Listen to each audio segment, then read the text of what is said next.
வணக்கம். இன்னைக்கு அமிலம், அதாவது அமிலத்துடைய ஷார்ட்கட்டை பார்க்க போறோம்.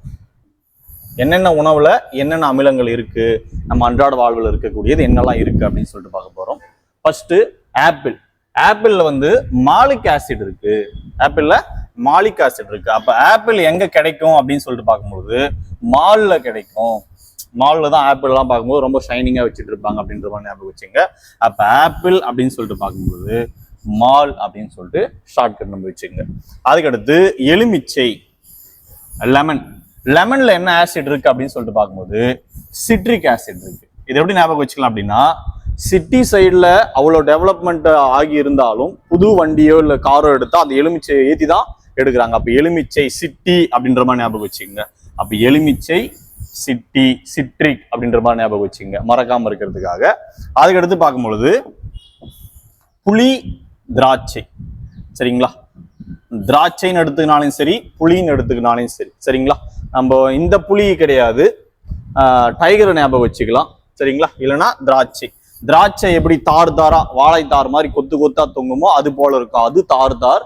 இல்லைன்னா இந்த புளி புளி மட்டும் மறக்காம இருக்கிறதுக்காக அப்போ அந்த புளி ஞாபகம் வச்சுன்னா அதுவும் வரி வரியா தார் தாரான கோடுகளோடு இருக்கும் அப்படின்ற மாதிரி ஞாபகம் வச்சுங்க. அப்போ டார்டாரிக்.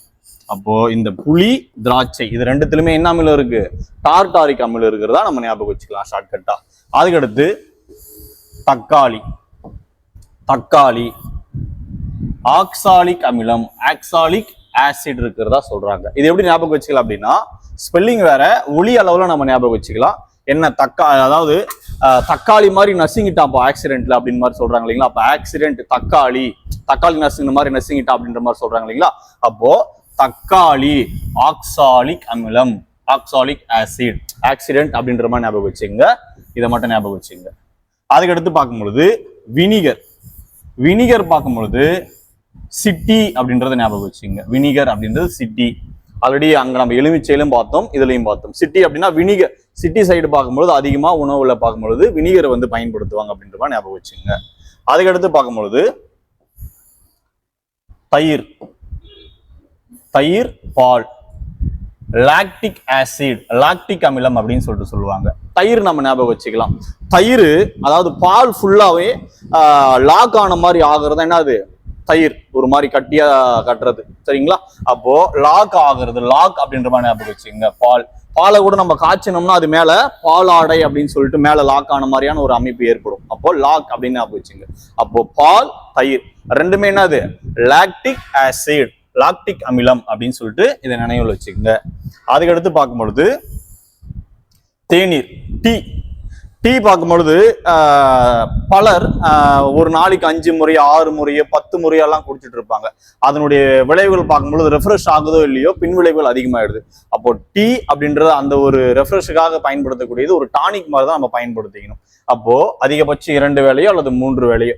அப்போ தேநீர், டீ அப்படின்றதுல என்ன அமிலம் இருக்குன்னா டானிக் ஆசிட், டானிக் அமிலம், டானிக் மாதிரி தான் பயன்படுத்தணும் அப்படின்ற மாதிரி ஞாபகம் வச்சுக்கோங்க.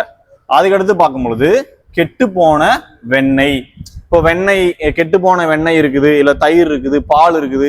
இப்போ வளர்ந்து வரக்கூடிய இந்த காலத்துல பார்க்கும்போது ஃப்ரூட் கூட எடுத்துக்கலாம். எல்லாமே என்ன பண்றாங்க? பியூட்டிக்காக முகத்துல போட்டோம்னா ஏதோ ஒரு நன்மை கிடைக்குது அப்படின்ற மாதிரி எடுத்துக்கலாம். அப்போ வெண்ணெய், கெட்டு போன வெண்ணெய் இருக்குது அப்படின்னு சொல்லிட்டு பார்த்தோம்னா அதை என்ன பண்ணிக்குவாங்க? பியூட்டிக்காக இதெல்லாம் பயன்படுத்திப்பாங்க. அப்போ வெண்ணெய் அப்படின்னு ஞாபகம் வச்சுங்க, பியூட்டி. அப்போ பியூட்ரிக் ஆசிட், பியூட்ரிக் அமிலம். கெட்டு போன வெண்ணெய் அப்படின்னா என்னது? பியூட்ரிக் அமிலம். பியூட்டி அழகுபடுத்துறதுக்காக அதை பயன்படுத்திக்கலாம் அப்படின்ற மாதிரி தூக்கி எறியாம வச்சுப்பாங்க. அதுக்கடுத்து பார்க்கும் பொழுது சிறுநீர், யூரின். யூரின்ல யூரிக் ஆசிட் தான் இருக்கும். இதுக்கு நம்ம ஷார்ட்கட் தேவை கிடையாது, அது அப்படியே நம்ம டைரக்டாவே நினைவுல நம்ம கொள்ளலாம். அதுக்கடுத்து பார்க்கும் பொழுது டிஎன்ஏ, ஆர்என்ஏ.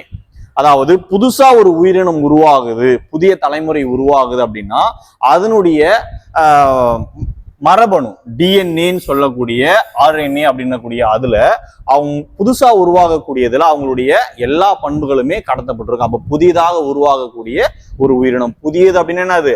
நியூ. அப்போ நியூக்ளிக். அந்த நியூ NEW நம்ம ஒலிக்காக மறக்காம இருக்கிறதுக்காக சொல்றோம். சவுண்ட் அடிப்படையில நம்ம ஞாபகம் வச்சுக்கலாம். அதுக்கடுத்து பார்க்கும் பொழுது எறும்பு. சரிங்களா? எறும்பு. எறும்பு ஃபார்மிக் அமிலம். சரிங்களா?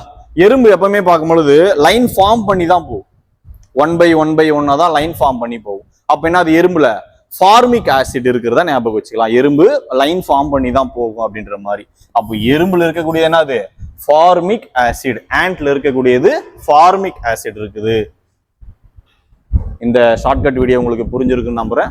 நன்றி.